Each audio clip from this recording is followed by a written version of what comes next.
আসসালামু আলাইকুম সবাইকে। নিয়তির বাঁধন গল্পের ৭১ নাম্বার পার্ট। তো বেশি কথা না বলে চলুন গল্প শুরু করা যাক। আনিকা বেগম একটু মার্কেটে যাবেন বিধায় ঘর থেকে বের হলেন। একা একা বাড়িতে থাকতে আর ভালোই লাগে না। প্রায় বাপের বাড়ি গিয়ে বাচ্চাগুলোর সাথে সময় কাটিয়ে আসে।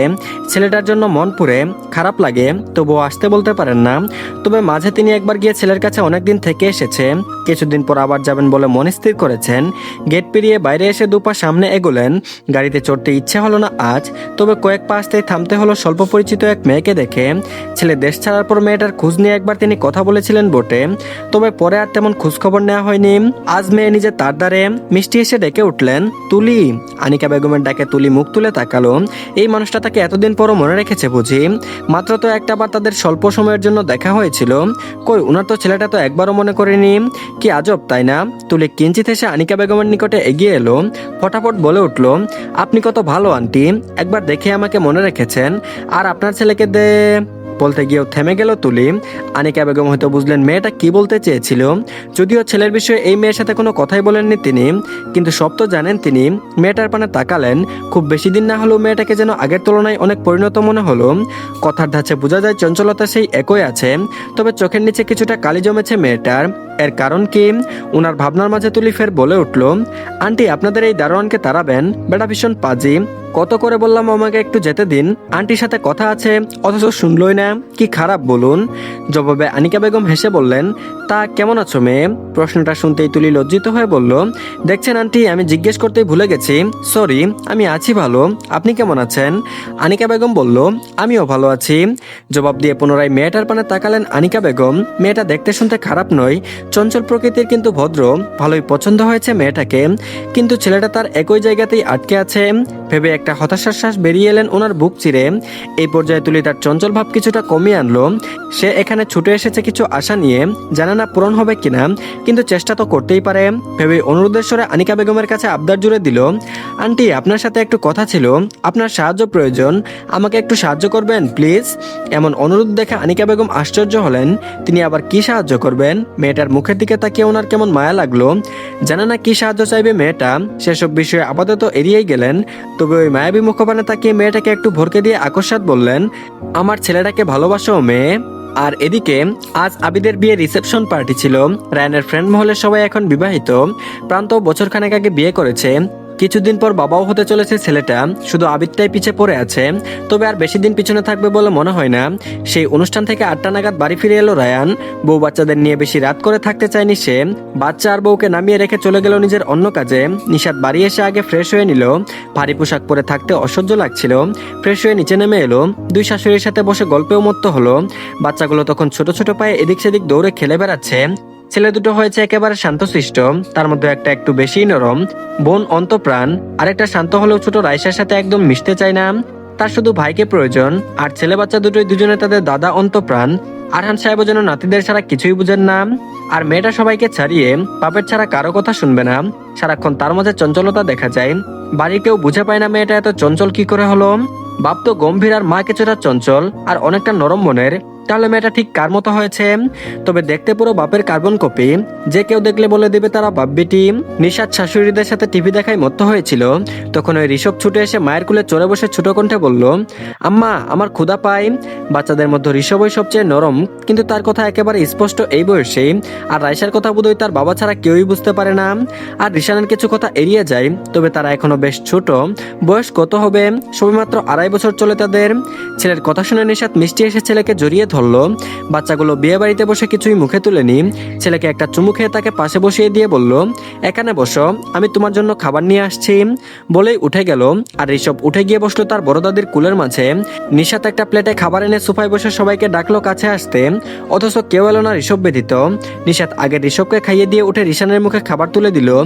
রিশান দৌড়ে দৌড়ে অনেক সময় পর পর এক এক ডোজ মুখে তুললেও রাইসাকে একটা দানাও খাওয়াতে পারলো না।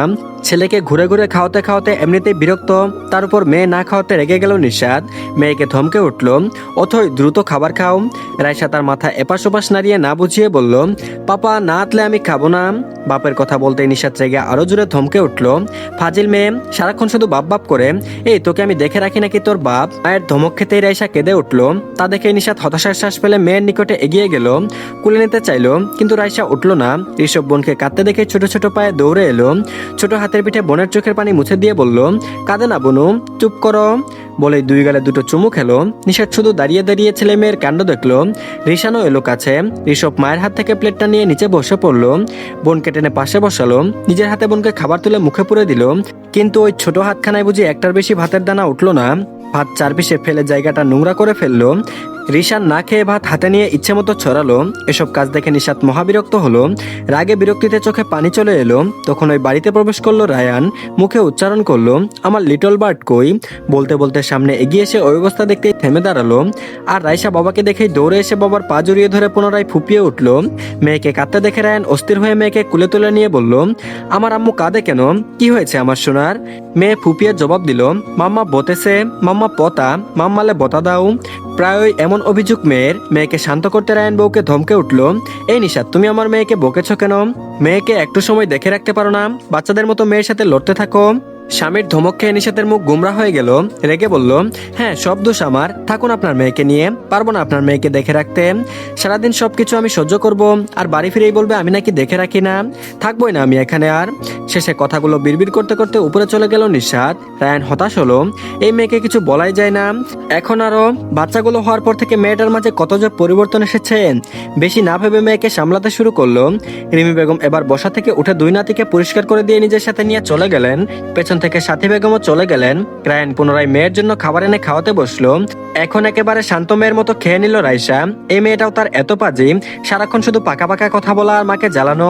ভাবনার মাঝে ছোট রাইসা শুধিয়ে বলল, পাপা তুমি তালে বেতি ভালোবাতো, আমালে নাকি মাম্মালে? এত প্রশ্ন মেয়েকে কে শিখায় কে জানে। এখন যদি জবাব দেয় তো তার মাকে বেশি ভালোবাসে, তাহলে এই মেয়ে নির্ঘাত কেঁদে দিবে। রায়ান মুচকে এসে জবাব দিল, আমি তো আমার আম্মুকে বেশি ভালোবাসি।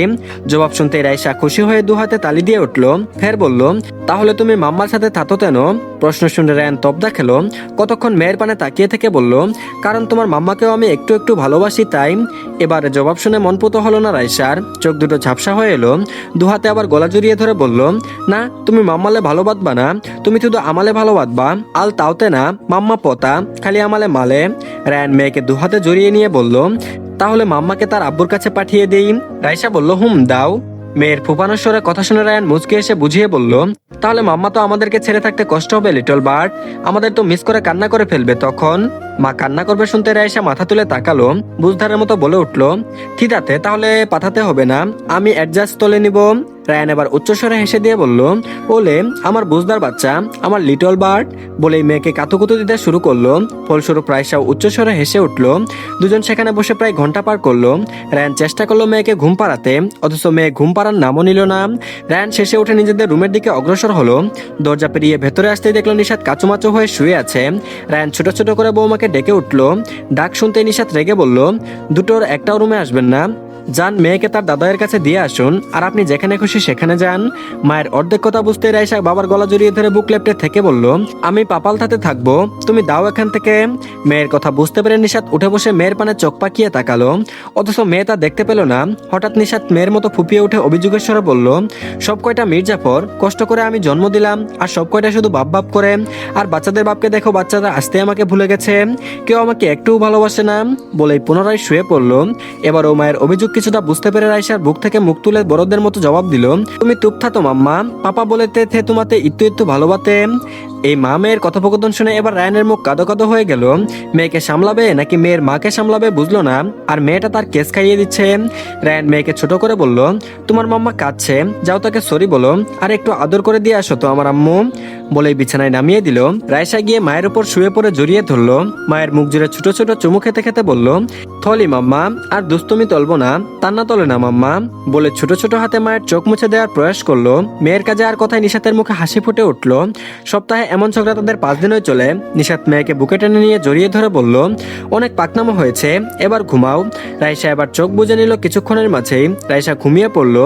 মেয়ে ঘুমিয়েছে বুঝতে পেরে রায়ান স্বস্তির শ্বাস পেলে বউয়ের পাশে শুয়ে পড়লো। নিশাতকে ছুতে যাবে নিশাত বুঝতে পেরে ছোট করে খেকিয়ে বলল, খবরদার আমাকে ছুঁয়েছেন তো, এখন আর আধিক্যতা দেখাতে হবে না। রায়ান পুনরায় হতাশ হলো। এই মা মেয়ের চক্করে সে একদিন পাগল হয়ে যাবে বোধ হয়। উপায় না পেয়ে ছোট করে নির্দেশ দিল, মেয়েকে দাও। নিশাত বাক্যহীন মেয়েকে দিয়ে দিল। রায়ান মেয়েকে কুলে নিয়ে উঠে পড়লো। রুম থেকে বেরিয়ে গেল। নিশাত শুধু সেদিকে অবাক হয়ে তাকিয়ে রইল। কি করতে চাইছে লোকটা? রায়ান এসে বাবার রুমে নক করলো। আরহান সাহেব হয়তো মাত্রই শুয়ে পড়েছিলেন। শব্দ পেয়ে উঠে এসে দরজা খুলে সম্মুখে ছেলেকে দেখে ভরকালেন। এত রাতে আবার এই ছেলে কি চাই? ওনার ভাবনার মাঝে রায়ান মেয়েকে বাবার কোলে তুলে দিতে দিতে বলল, নাতনিকে নিজের কাছে রাখতে পারো না? জানো না তোমার নাতি নাতনির চক্করে আমি আমার বউটাকে সময় দিতে পারছি না। বউটা আমার রেগে গেছে। তুমি কোনো কাজেরই না আব্বু, নাতনিকে রাখো, এখন সকালে নিয়ে যাব। নিজের মতো বলে মেয়েকে বাবার কোলে দিয়ে সেখান থেকে কেটে পড়লো। আরহান সাহেব ভেবাচাকা খেলেন। একবার রুমের ভেতরে ঘুমানো দুই নাতনিকে দেখে আরেকবার কোলে থাকা নাতনিকে দেখলেন। তার নির্লজ্জ ছেলেটা কি বলে গেল এসব? সে নাতি নাতনিকে দেখে রাখে না? তাহলে ভেতরের দুটো যে 1.5 বছর বয়সের পর থেকে তাদের রুমে বেশিরভাগ সময় ঘুমায় তার কি হবে? হতাশ আরহান সাহেব, বড়ই হতাশ।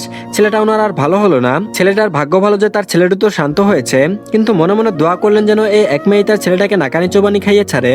আর বেশি না ভেবে নাতনিকে নিয়ে ভেতরে গিয়ে রাইসাকে সাথে নিয়েই শুয়ে পড়লো। তো ধন্যবাদ সবাইকে। এই পার্টটি এই পর্যন্তই, পরবর্তী পার্টও দিয়ে দেওয়া হয়েছে। তার আগে সবাই চ্যানেলটিকে সাবস্ক্রাইব করে দিন আর ভিডিওতে অবশ্যই লাইক দিন। তো ধন্যবাদ সবাইকে, ভালো থাকবেন সবাই, আল্লাহ হাফেজ।